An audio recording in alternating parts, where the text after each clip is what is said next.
Lieutenant Aaron Cale had never been good at pretending. Even after 3 years aboard the Earth ship Seraphim, he could not learn the art of careful words that diplomats lived by. The others on the crew spoke like smooth glass, reflecting what others wanted to hear. Aaron spoke like steel, blunt, honest, and often cutting. But honesty was not a quality the Galactic Concord valued. The Concord Hall floated in orbit around the pale blue planet of Telira. It was a structure of light and metal, its walls glowing faintly as if alive. Inside it, hundreds of alien delegates gathered. Creatures of every shape, color, and texture, their languages woven together by translation fields. Humanity was new here, still trying to prove it belonged among the stars. Aaron had been told to speak only when asked. He was part of the human delegation's military perspective, there to answer questions about resource protection and security. Mostly he sat in silence while his commander, Ambassador Reyes, spoke in careful, calculated phrases. It had been a long day of arguments over asteroid rights. The Vesh Collective, tall, crystalline beings whose minds worked like machines, wanted control over several mineral-rich asteroids claimed by Earth. The humans argued for shared rights. The discussions went in circles, neither side giving ground. The Vesh lead delegate, Shaylin Tar, moved forward, her crystal body refracting the light in soft rainbow colors. "We calculate that your species' mining patterns are inefficient by 72%, she said in a voice that carried a faint musical tone. "It is illogical to grant you rights to resources you cannot extract properly." Ambassador Reyes smiled politely. "Efficiency is one measure. Sustainability is another." "Humans," Shaylin Tar cut him off. "Humans are emotional. Your logic is inconsistent. You place feelings above facts. Your methods are unpredictable. You are unstable." A quiet murmur moved through the chamber. Many other delegates nodded slightly, their lights flickering in agreement. Aaron clenched his fists. He had heard this before. The same old argument that humans were too emotional, too impulsive, too dangerous. He knew he should stay silent, but something in him rebelled. He leaned forward and muttered, just loud enough for the translator field to catch it. "At least we feel something." The words hung in the air like a spark waiting to burn. Every translation system in the room repeated his sentence in a dozen languages. The sound bounced through the chamber, clear and unmistakable. The human delegation froze. Ambassador Reyes turned his head slowly toward Aaron, eyes wide with disbelief. "Lieutenant," he hissed under his breath, "what have you done?" But the Vesh delegate did not look angry. She tilted her head slightly, her body shifting colors. The glow inside her facets dimmed, then brightened again. "So you really think that?" she asked. "That emotion is strength?" Aaron swallowed. The eyes of dozens of alien species were on him. He could have apologized. He could have said it was a mistake. But something about her question stopped him. There was no mockery in her tone, only curiosity. He took a slow breath. "Yes," he said. "I do." The chamber fell silent again. Then Shaylin Tar moved closer, her crystalline feet making a soft ringing sound on the floor. "Explain," she said simply. Aaron glanced at Reyes, who looked like he wanted to sink through the floor. "Delegate Shaylin Tar," the ambassador began carefully, "perhaps we could continue this discussion." "No," said Shaylin Tar. Her voice carried an edge that silenced everyone. The human spoke. "I wish to understand his reasoning." Aaron's throat felt dry.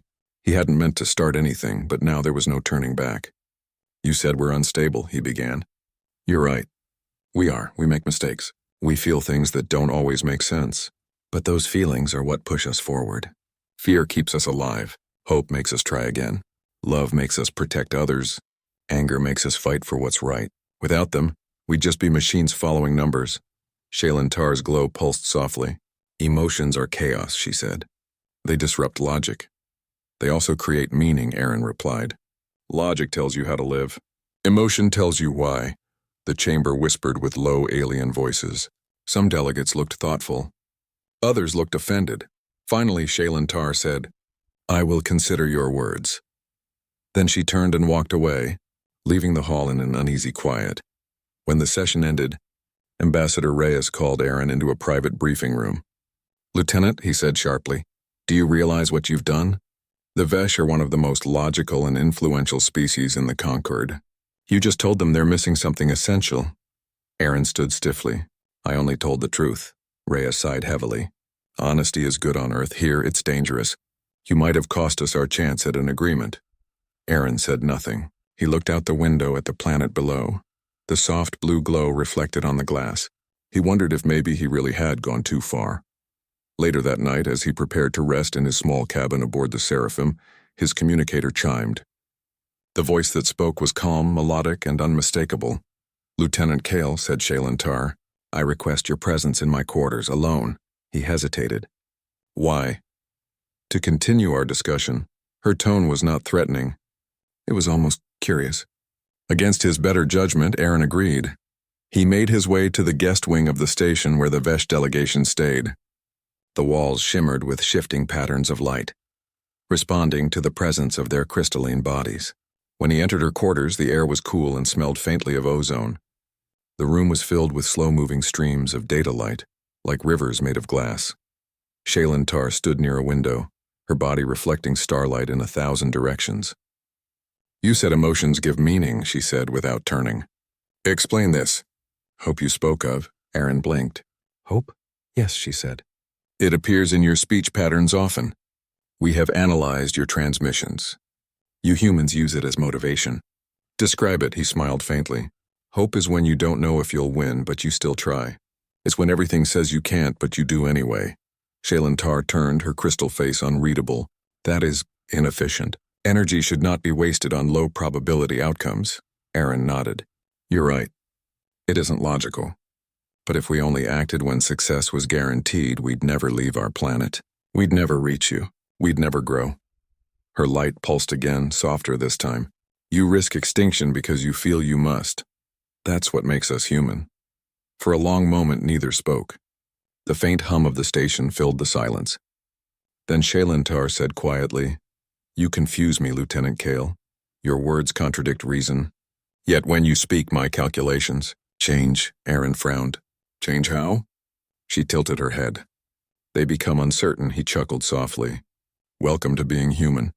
Shailentar stared at him, the lights inside her shifting color again, green, then gold, then something he had never seen before. "I wish to understand this uncertainty," she said. "Perhaps logic is not enough." Aaron studied her for a moment.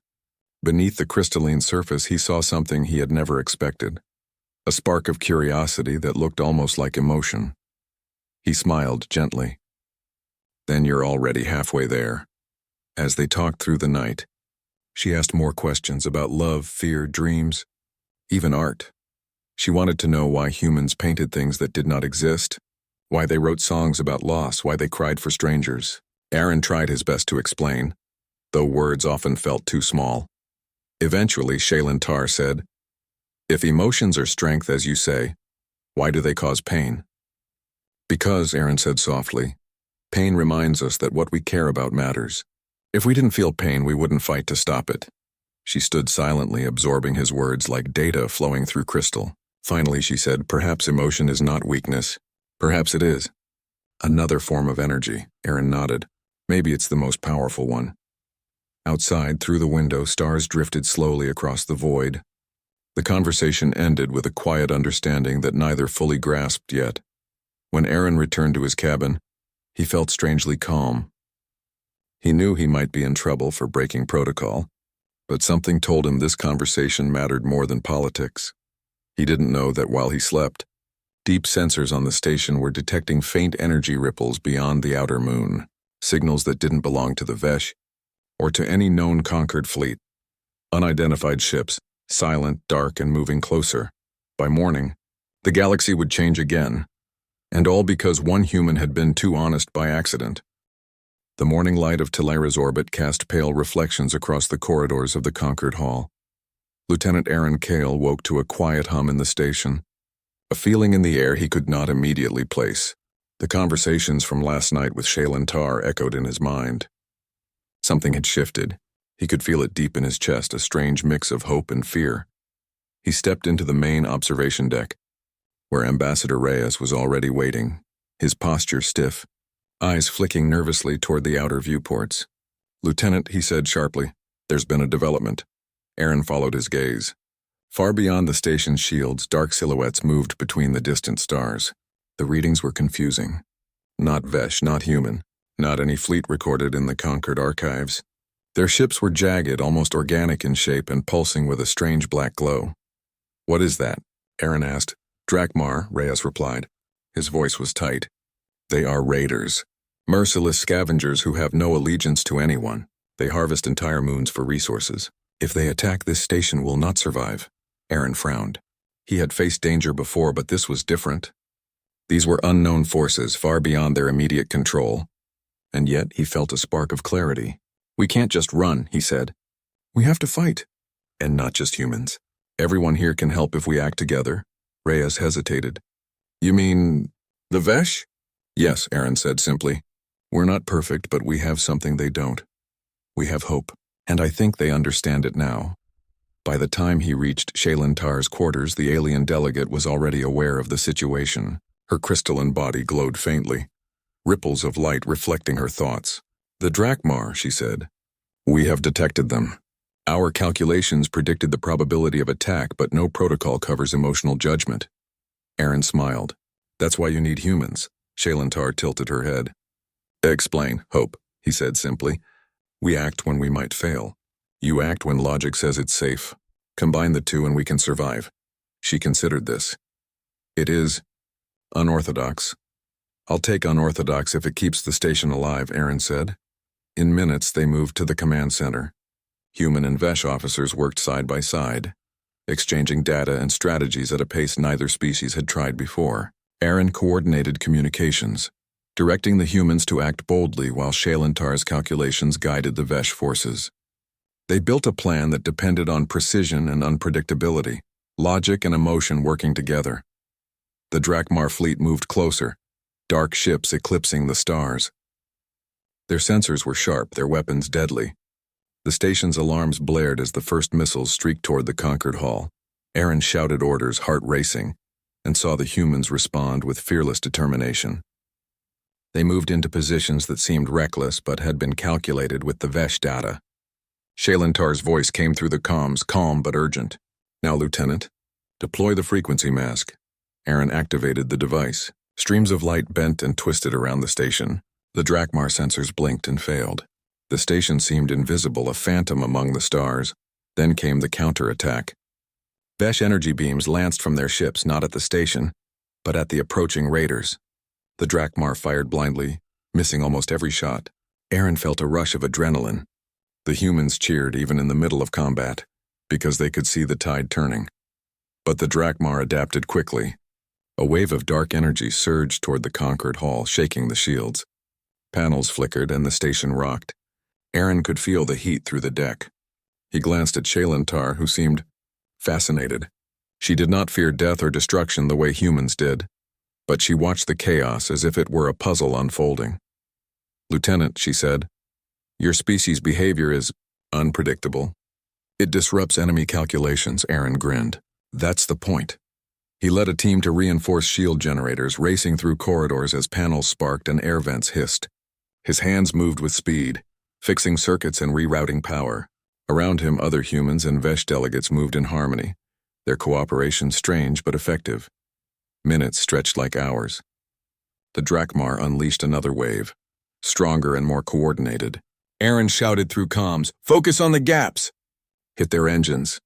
The station shuddered under impact and lights flickered, but the humans persisted. Shailentar coordinated with precision, directing energy beams toward weak points in the enemy fleet. Slowly, the Drakmar ships began to falter, some spinning out of control, others retreating into the darkness. Aaron could hardly believe it. The combination of human courage and Vesh logic was working. He shouted again, heart pounding, "Push forward! Don't stop!" Outside, the stars seemed to blur as beams of light streaked across space. The Drakmar fleet, confident in their superiority just moments ago, now faltered against the unlikely unity of two species. By the time the battle ended, only a few of the raiders' ships remained, retreating into the void. The station's alarms ceased. Silence followed, heavy but victorious. Aaron sank into a chair, sweat soaking his uniform. He could hear the crew breathing heavily, their relief palpable. Shailentar approached, facets glowing softly. "You were correct, Lieutenant Kale," she said. "Your hope influenced the outcome. Without it, we might have retreated." Or worse, Aaron shook his head. We didn't win because of hope alone. We won because we acted. Together. Logic guided our actions, but courage made them possible. She tilted her head, her voice quiet. Humans are illogical, yet you inspire action beyond prediction. Aaron smiled, exhausted but alive. That's humanity. In the aftermath, the Concord Hall held an emergency council. Humans and Vesh delegates worked side by side, discussing ways to prevent future attacks and to strengthen their alliance. Aaron listened quietly, knowing that the bond forged in combat would last longer than any treaty. Ambassador Reyes approached him, shaking his head in disbelief. Lieutenant, I have to admit, you were right. Your honesty and courage changed everything. Aaron shrugged. I just spoke the truth. Sometimes that's enough. Later, he found himself back at Shaylin Tar's quarters. She stood by the window, looking out at the stars. You said humans act even when they cannot win, she said. It seems you do not always follow reason. Yet your species survives. Aaron leaned against the wall. Because survival isn't just about winning battles. It's about trying when it matters, caring when it hurts, and refusing to give up even when logic says we should. She was silent for a moment, then said, Perhaps emotion is not weakness. Perhaps it is another form of energy, one we do not yet understand. Aaron chuckled softly. And maybe that's the part that makes us dangerous and valuable. For the first time, Shaylin Tar's facets shimmered in a pattern he did not recognize, a faint, flickering warmth. Dangerous, she repeated. Yes. And perhaps necessary. Aaron nodded. Outside the window, distant stars drifted slowly across the void. The galaxy seemed quieter now, as if holding its breath. He knew the Drakmar would return eventually. New threats would always appear. But for now, humanity had proven something important. Even against impossible odds, hope, courage, and honesty could change the course of events. He looked at Shaylin Tar and said, You might not have felt it before, but humans are capable of things that logic alone cannot predict. And sometimes, that's exactly what the universe needs. She tilted her head, and for a moment he thought he saw something like admiration in her crystalline form. Perhaps we underestimated your species, she said. Aaron smiled faintly. Just a little. As he left her quarters, he felt a strange sense of peace. He had been too honest by accident, spoken truths that were risky, and faced dangers that might have killed him. Yet somehow it had all worked. He had not only survived, but also forged a new connection between humans and one of the most calculating species in the galaxy. In the days that followed, the Concord Hall returned to its usual rhythms. Humans and Vesh delegates worked together on mining agreements, trade policies, and shared exploration missions. But beneath the surface of diplomacy, something more enduring had formed. Trust, respect, understanding. Aaron walked the station corridors and saw human crew members laughing with Vesh counterparts, sharing stories of Earth and its strange customs. Children of diplomats, small humans and small Vesh, played together in the artificial gardens, a mixture of laughter and prismatic light filling the air. The galaxy was dangerous, yes, full of unpredictable threats and challenges, but humanity had survived not because it was perfect, but because it dared to be itself. Honest, emotional, brave, and in that honesty, a new future was born. A future where humans were not just a new species in the stars, but a reminder that courage, hope, and the human spirit could bend even the cold logic of the universe. Aaron looked out at the endless night beyond the station windows. The stars sparkled with possibility, and he smiled, knowing that whatever came next, humanity would face it head-on. For better or worse, they were human, and that alone made them unstoppable.